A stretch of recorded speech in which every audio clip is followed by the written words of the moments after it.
साधक मित्रों, आज एक बहुत ही महत्वपूर्ण जो शब्द है वेदना, जो कि हम पहले शिविर में गुरुदेव द्वारा लगभग तीसरे दिन की शाम से हमें, या यूं कहिए चौथे दिन के सुबह से हम वेदना या संवेदना शब्द सुनते हैं।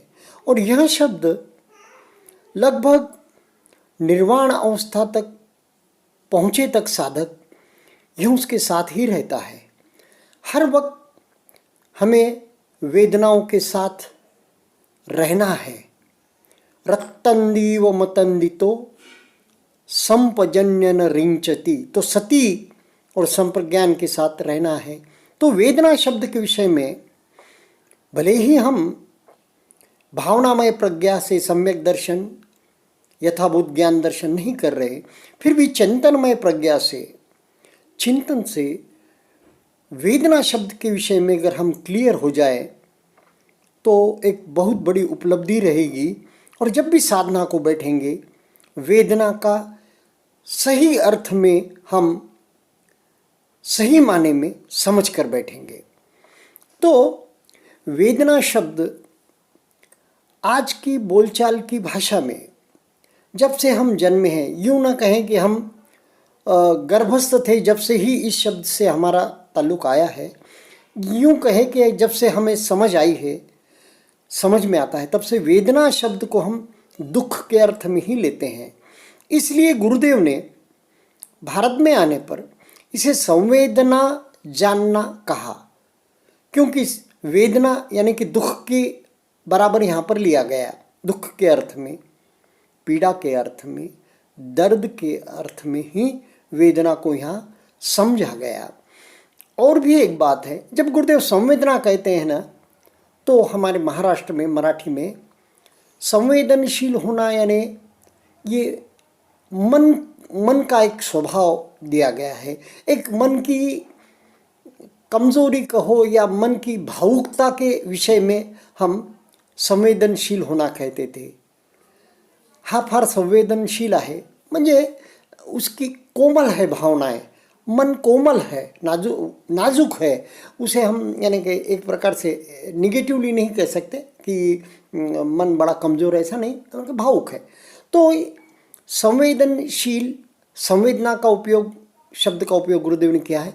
आज हम अब साधक हैं, तो गुरुदेव किस अर्थ में संवेदना, वेदना शब्द को कहते हैं, उस वेदना शब्द की गहराई में उतरेंगे। शायद अब जैसे हम साधक हैं तो जन्मों जन्मों से हम वेदना व्यवहारिक अर्थ में उसको दर्द, पीड़ा या एक प्रकार का कष्ट, इसे ही हम वेदना समझते थे। तो वहाँ निकाल बाहर करना है। साधक तोड़ तोड़ कर देखता है, साधक विघटन विश्लेषण करता है। तो इस शब्द का भी हम अच्छी प्रकार विघटन विश्लेषण करें। व्यवहार में जब उपयोग करेंगे, साधक बहुत ही बिल्कुल कसे हुए शब्दों का उपयोग करता है ना, तो व्यवहार में करेंगे जब वेदना अलग अर्थ में करेंगे। लेकिन साधना में बैठते हैं, गुरुदेव संवेदना कहते हैं, जब हम वेदना सही अर्थ में ऐसा लेंगे कि एक अनुभूति है, एक महज अनुभूति या महसूस होना है, वह भी काया के तौर पर, क्योंकि गुरुदेव काया पे कहते हैं। अब जब हम धम्मानुपश्यना की स्कंद पर्व की व्याख्या में जाते हैं, तब 5 स्कंदों में से रूप और नाम के स्कंद 4, उसमें से हम वेदना एक स्कंद है, वेदना का उदय हुआ, वेदना का अस्त हुआ, तो वह काया के स्तर पर। मानसिक स्तर पर वेदना का कहना है तो सौमनस्य, दोमनस्य कहते हैं। लेकिन अब जब काया पे जो भी कष्ट, पीड़ा, इसे हमने कैसे इसका नामकरण कर दिया, कष्ट या पीड़ा, यह तो एक प्रकार की अनुभूति ही थी, लेकिन उसे नामकरण हमने कर दिए है अनेकों जन्मों से। कुछ अप्रिय सा होने लगा, कष्टदायी होने लगा कि उसे हमने नामकरण कर दिया, ये पीड़ा है, ये वेदना दुखमय है, तो उसे हम वेदना कहने लग गए। और कुछ सुखद प्यारी चीज हो गई तो उसे हम वेदना नहीं कहते थे, कुछ सुखद अनुभूति हो रही तो विषय हम वेदना नहीं कहते हैं। तो साधना में जब आते हैं, जब भी हमें देखना है, गुरुदेव जैसा कहते हैं, गुरुदेव हमें जब चौथे दिन से वेदना के विषय में कहते हैं, संवेदना देखने के विषय में कहते हैं, तो कैसे कहते हैं? खुजलाहट हो रही है, गर्मी हो रही है, कुछ ठंडा सा लग रहा है, कुछ पसीज रहा है, कुछ कुछ हो रहा है, तो झुंझुनाहट हो रही है।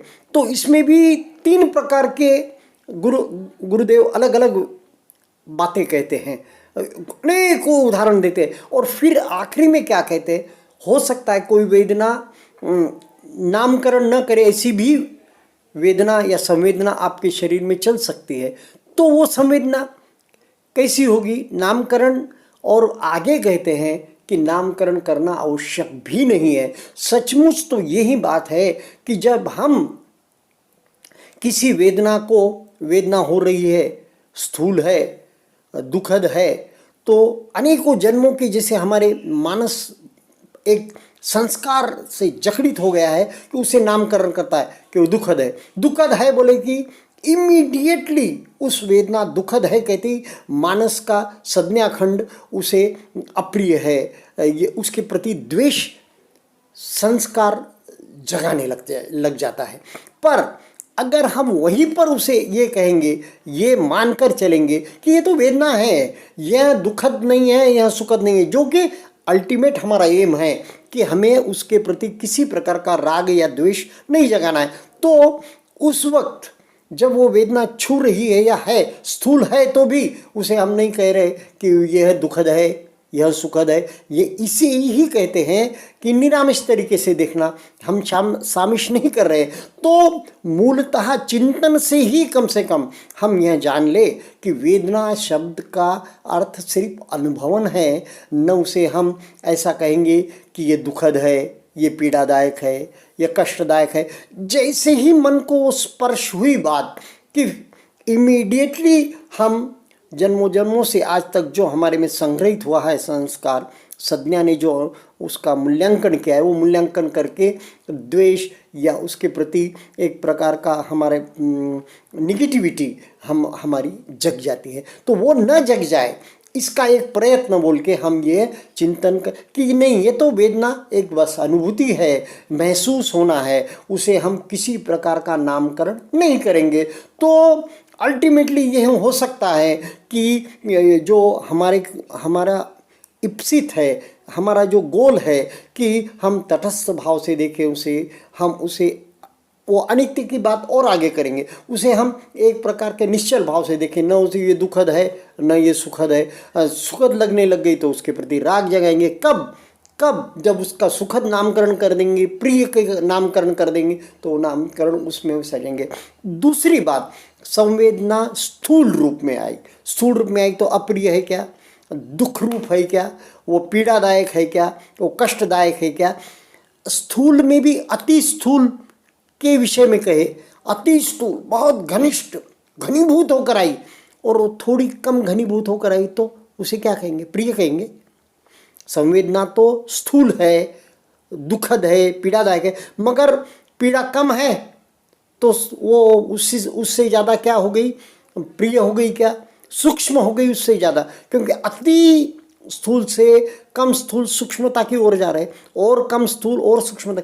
या ऐसा ही अगर कोई सूक्ष्म संवेदना है, ये तो प्रिय लग रही है, तो उससे भी एकदम ज़्यादा सूक्ष्म और सूक्ष्म, अति सूक्ष्म पड़ जाएंगे तो उसे क्या हम कहेंगे?